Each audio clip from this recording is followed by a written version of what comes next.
But the human resource professional Shola Odeinde believes that the core problem here is not unemployment, but rather the unemployability of graduates in the country. She blames the education sector on outdated school curriculum that only produces graduates with no basic employable skills and quality. There are jobs, there are vacancies, there are opportunities in the private sector, public sector. But where are the people? Where are the qualified people? I like to tell a story. I worked in this organization where this organization has been around for 20 years, over 20 years. And so at the time, we were making a transition from the building where we were to another building. And guess what? We started to CVs, curriculum vitae of candidates who have applied in this organization over the years. They were all hard copies. And so we moved all those hard copy CVs into stacks of Ghana Must Go. Guess what? We had over 10 Ghana Must Goes full of CVs. Now, these CVs are not just paper. These CVs are people. They are graduates who submitted their CVs in search of job opportunities. What did I do? I said, oh, this is data. We should use those people. We should enter all this information into the system and call these people up, categorize them in areas of specialization, because we are constantly looking for people. And we did just that. And guess what? I had an interview. I invited a lady for an interview, and she comes in and she says, oh, I'm so happy you guys still remembered me. I was here 7 years ago to drop my CV. And I was like, great. So can I have an updated copy of your CV since you dropped this with me 7 years ago? Guess what I saw? The lady brings out the same copy of CV that I have, which she dropped 7 years ago.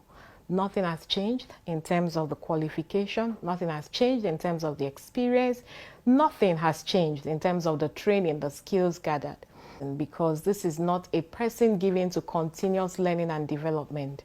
And now this person is not going to be hired. Now she's going to say there are no jobs. But the question is that true? Unemployability is being driven by something.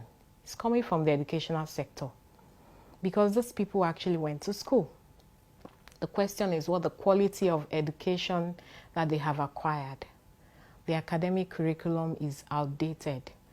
I was checking, when was the last time the academic curriculum was reviewed in Nigeria? When was the last time? We're using the same academic curriculum that our parents used, so to speak, that were passed down to us. And the question is, are those skills still relevant? You know, the world of today, globalization, there are lots of trends. In fact, the trends are changing by the day, not people resigning. And you ask them, where are you going? I'm relocating. Majority of our people who are skilled are relocating. They are leaving the country. And they are leaving the country for studies, right?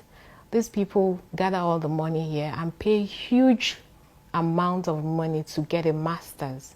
And of course, we all know that beyond getting a master's, they are not going to come back. They are going to stay there. They're going to stay there, and all the value that they have acquired here, that they are to put back into the organization, into the system and institutions here to make this country better, they are taking it over there, right? And no wonder a lot of Nigerians really succeed abroad. If you go to lots of international schools, you will see that the people who make it tops are mostly Nigerians in the schools. And so it leaves our organizations with that flight risk. And the economy is impacted because we run an economy that is skill-based, knowledge-based. Now, if they take all that skill and all the knowledge away from this country, imagine what we are left with. Are we enabled in Nigeria? The answer is no. We are not. We are not enabled. But are we helpless? The answer is no. We are not helpless. I say academic is general, education is personal. So the question is, after you have come out with that certificate, does it stop there? It shouldn't. So a lot of people are very proud of the BSc certificate, and that's great, but that's not enough. They also pointed that what is worrying is the government's persistent inability to promptly respond to the socio-economic needs of Nigerians. Experts say it is imperative for the nation to prioritize investments in the youths and upskilling them for the jobs of the present, the future, and not the jobs of the past.